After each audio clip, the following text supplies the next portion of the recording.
In recent years, many businesses have jumped onto the green bandwagon, but probably none as radically as the paper company AA.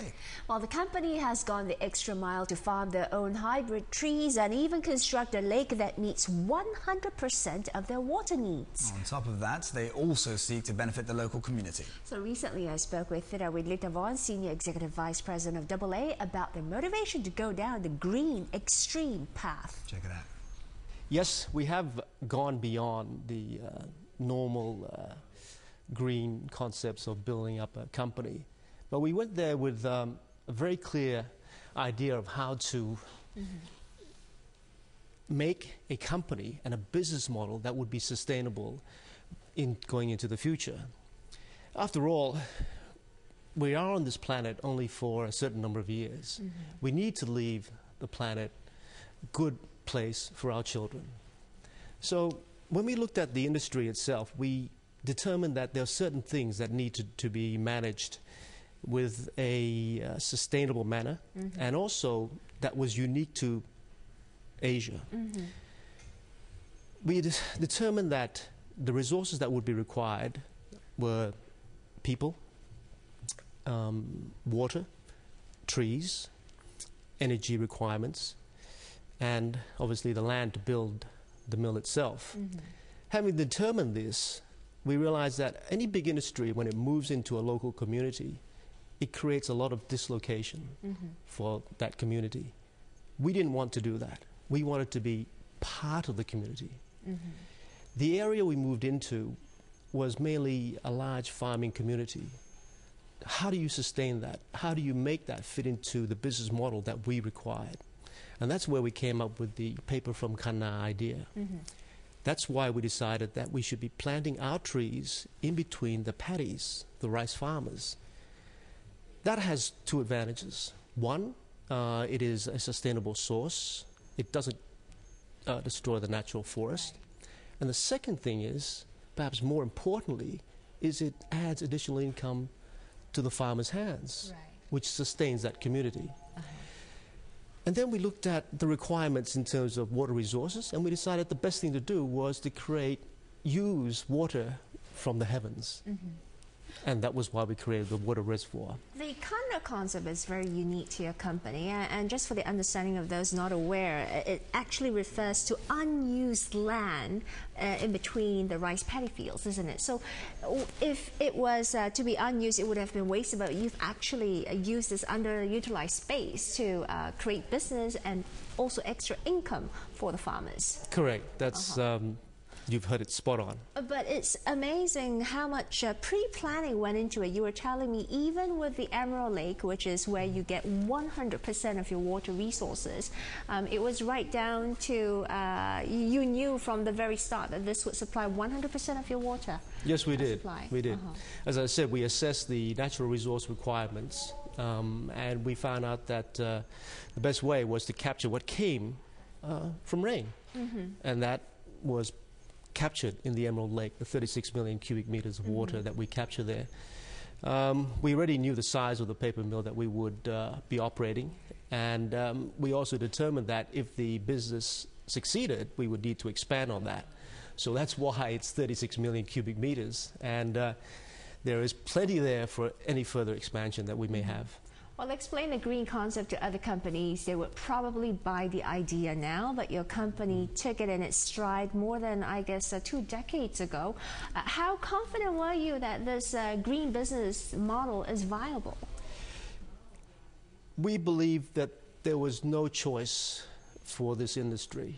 We didn't want to be known as the bad boys in the industry. We looked at how other people were doing it, and we felt that there needed to be a better way. There needed to be a more sustainable way. And with that perspective, right from the beginning, that's why we created this model, which is so totally ingrained into our operations. If we were to move to any other model, then the whole business would basically fall down.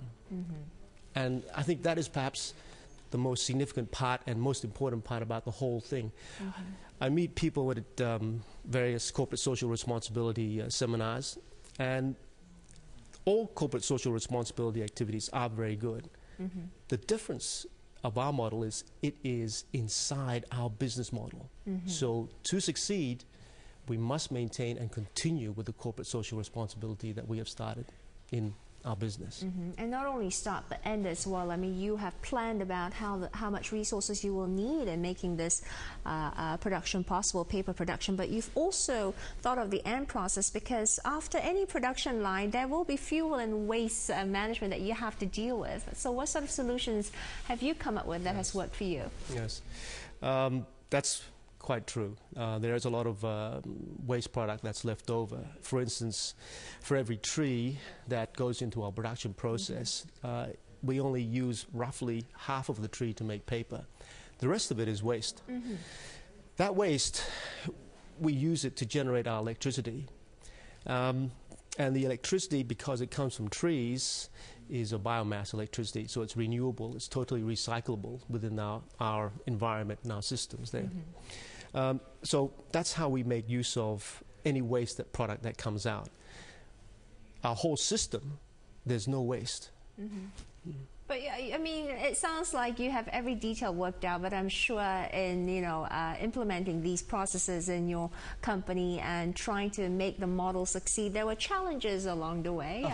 Maybe you can share some of them with us, and how you were able to overcome them. Certainly. There were a lot of challenges. First and foremost was perhaps raising the funds. To put up a mill of this size, you need to raise at least $1 billion to put it up. The other challenge was the concept of paper from Kanna itself. We have been in research going back almost 40 years to find the right type of tree that would grow well in Thailand. Having found that, we had two choices. One was to go to a full-fledged plantation, big forest tracts, which we totally discounted because of dislocation of local communities, the impact on the environment. We decided to go to the paper from Kanna, putting the trees in between the rice paddy, the ridges of the rice paddy. That required a lot of education process to be given to the farmers themselves. First, to convince them that that tract of land is empty, it's useless, you're not generating any income from it, why not grow some trees and make some money out of it? Farmers were obviously concerned of the impact of the trees would have on their rice. We needed to educate them by bringing in agricultural experts from the University of Agriculture to explain that you didn't have to do that and this is how you could maintain your land. And it creates two different types of species in the one place, which impacts, positive impact on biodiversity. That took quite a few years to educate farmers. 5 years later on, 400 field sales staff going out to the farmers to maintain the trees and education on the farmers. We're now where we are today. So that perhaps was the most challenging part, introducing a totally new concept to the farming community.